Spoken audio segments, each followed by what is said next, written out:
Railway station परिसरात हत्येची दहशत. अकोल्यातील रेल्वे स्थानक परिसरात रेल्वे रुग्णालयाच्या मागे धारदार शस्त्राने अनेक वेळा हल्ला केला. व्यक्तीच्या हत्येतील आरोपी फरार. मृताचे नाव रमेश प्रकाश कामेलू, वय 36 वर्ष, दुबेवाडी न्यू तापडिया नगर रहिवासी असल्याची माहिती.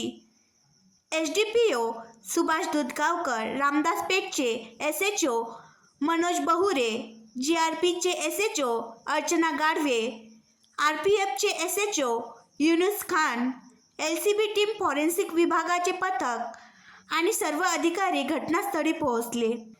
वेळातच मनोज खून प्रकरण रेल्वे स्थानक परिसर. आरोपी सोनू संघे, वय 32 वर्ष, राहणार सातव चौकाजवळील रेल्वे क्वार्टर, यालाही काही मिनिटातच एलसीबी अकोल्याने ताब्यात घेऊन पुढील तपासासाठी रामदास पेठ पोलिसांच्या ताब्यात दिले.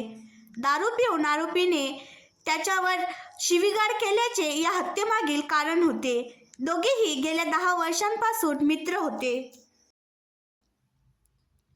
आणखी नवीन व्हिडिओ पाहण्यासाठी आमच्या देशमुख एक्सप्रेस न्यूज चॅनलला सबस्क्राईब करा, लाईक करा आणि शेअर करा.